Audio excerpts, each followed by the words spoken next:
Welcome back to the LTS, guys. Your host Duncan in studio. As you can see, I'm on a Han Solo, and on today's episode, I'll be giving you the England reaction.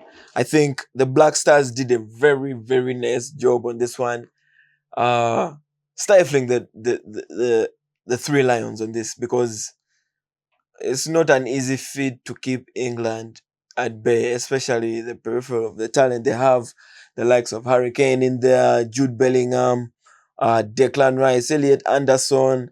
I won't say the likes of Gordon or Noni Madueke, but yeah, but I think getting into the episode right off, disappointing from the England perspective because Gordon and Madueke, as a fan, these are not players that get me off my feet.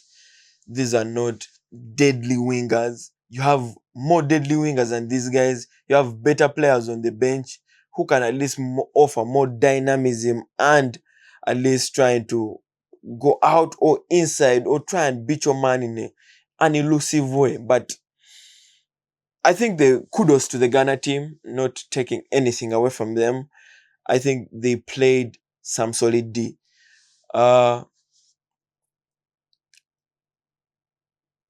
not enough experience as other teams, as you may call it that, but uh, that defense was solid. Mensah in left back, I think was their man of the match, you could say. I think he had 7.5 rating in this game. So played A1, Opoku and Adije, TJ in the centre back role. I think a bit shaky, but on at the end of the night, man, those blocks they kept doing, I think they kept them in the game. And then the right back, Senaya also had a solid game, I think, keeping the likes of Gordon at bay. Because anyway, Gordon is not the most difficult paper out there, but at least when Rashi still came on, this man still kept his grit and he kept bar for bar with Rashi, not at least keeping him, not creating those dangerous options.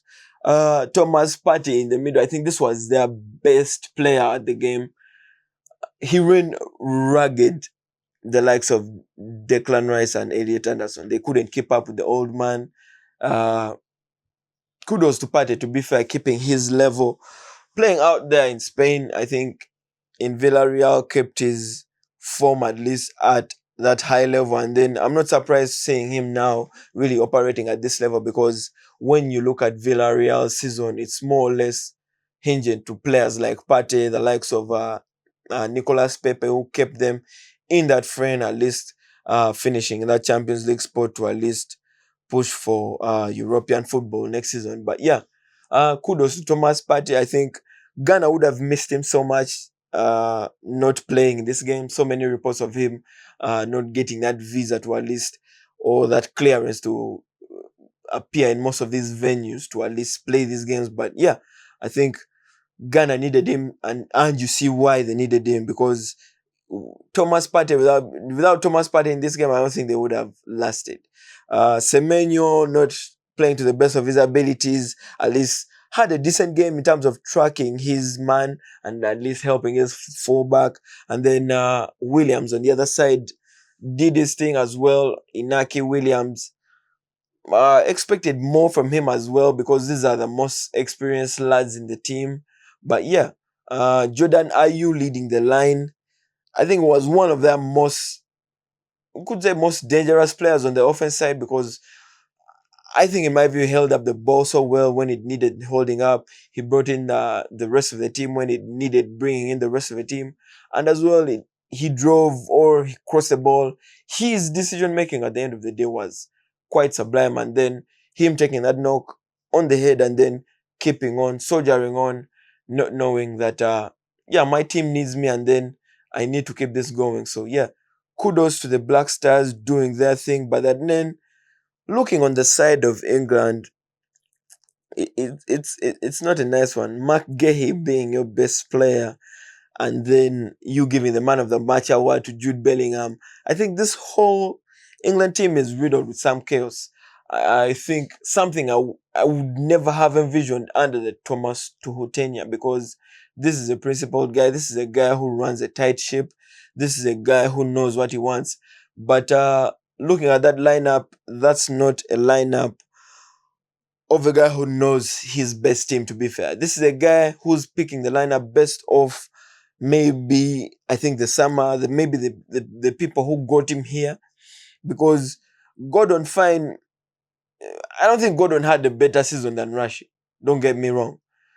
Uh, but you could say he had one of his stellar seasons, I think, in some of recent history. I think you could say he's his, yeah, post Isaac. I think this is his best season, because that season with Isaac was one of his best, and then this being at least one of the guy leading the line, and then being the main penalty taker. So I can see why he has more leverage than Rashi, but I think Rashi deserves to start, in my opinion, because Rashi is a more dangerous player than Gordon, and maybe Gordon could pose more effect to at least run down defenses when they're a bit worn off or tired, in terms of at least dealing with Rashi or the likes of Morgan Rogers or the likes of Eze to start in there. So I think any of those other names I've mentioned could start ahead of this guy in this number, and England would still be good with it, because all these guys can beat their man. All these guys are better ball carriers. All these guys are better passers. You could say he has a bit of some work rate that he has over them, but I don't think work rate at this point is really something that cuts you above and beyond to the names I've really mentioned, because all these guys are proper hard workers. Hurricane proper has to start in my game. I think should have buried that chance where he skied it in the roof.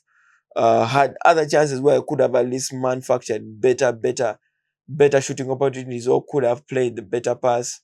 But yeah, I think at the end of the day, I think Hurricane had the chance. He had the most obvious chance to at least give England the win. Another one would have fallen to at least Elliot Anderson. I think there's a chance where he skied it. Jude Bellingham also had some chances in there, but not enough to really call them enough, like complete full chances to at least seal the game. Set piece. I think England lacks a set piece threat. I think leaving Harry Maguire at home is looking like a sour push at this point, because you need some threat in there in terms of set pieces, and you have the likes of Declan Rice, who whips in so good balls, but these good balls, if they're not met with some force at the end or an elite level header of a ball, I think you're just wasting the team's potential. Because if you're to lean into Southgate's teams, right? This boy, okay, this coach would really focus more on the physicality side, and he had built his team to at least be a set piece monger team. And they thrived in that way. They could get the goal when such games, I think, when the offense or the normal way of playing has refused, you can lean into your I don't want to say Arsenal tactics, but yeah, you get what I'm saying. I think Ezra Konza in there, and Mark Gay are not the most aerial aerial aerial study players that we know, because at least Harry Maguire at least has that aerial presence in him. John Stones when he's in there as well, but I think Konza and Gehi don't have so many goals under their belts to real put them up like that. So I think, in my view, that team Tuchel needs a team shake-up, Loki. Needs a proper team shake-up.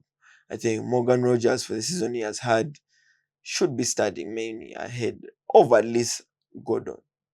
Because Madueke, don't get me started on Madueke. I think Madueke for me has to come off the bench. Has to come off the bench. No quality he has is above Saka. No quality. And you saw the quality Saka brought in when he came on. The types of goal threat he poses, the types of benders he was trying, the types of at least crosses. And Saka's crosses are more accurate than Madueke's. And then Madueke, you could give him 7 or 8 crosses, and at least 2 or 3 in there might be accurate crosses. But Saka will at least, at least 4 in 4 might be on when it's in terms of just putting that ball into that crazy area where at least Harry Kane can feed, Jude Bellingham can feed. I think not enough crosses coming in. At least you need more chances being created, at least in your wide areas. You have devastating players who can at least play two-touch ball or overlapping ball. You have players like Reece James in there who can at least elevate these wingers to at least be on that next level to help Harry Kane in the box feed more, because Harry Kane looked a bit. Harry Kane will always be Harry Kane because he's never in the box. He's in the box when he needs to be, but in most cases, not going to be in the box. So at least box crushers like Jude Bellingham were needed in this game. But I think in terms of impact, I think Tuchel can also switch it up in the midfield, because the midfield looked leggy in the second half, looked like they were out of ideas. Don't get me wrong, Declan Rice is a very good player and Elliot Anderson is a good player, but it's kind of looking like they're more or less the same player. And you don't want to have the same player out there in two numbers. So you either have to push Rice up high, or you're going to have to push Elliot up high, or you're going to have to drop one of those boys and play Kobe Mainoo right next to the other, because I think Kobe Mainoo offers something way different from these two. And not bringing Elliot Anderson, or sorry, not bringing Adam Wharton for this World Cup as well, is looking like it wasn't a right call. Uh, Rice and Elliot will always have an A game, don't get me wrong, but yeah, not to sound repetitive, they're more or less the same player. Maybe Elliot Anderson is more an elite technical ability, is on a higher elite technical ability than Declan Rice. But yeah, you could say more or less built the same. And they need something else in that midfield. They're like a type of that composer, a guy who's tight spaces monger, who he's just the press reliever. I know Elliot Anderson has a bit of those characteristics as well, but I think Kobe Mainoo, that's where Kobe Mainoo excels. And I think that's why Toho put him in the team in the first place. So it would be nice to see at least a quick shake up in there. Kobe Mainoo coming into the middle as well. Morgan Rogers, Rashi, or Bukayo Saka starting in the team to at least freshen up the team. Don't get me wrong, Jude Bellingham is a player, A1.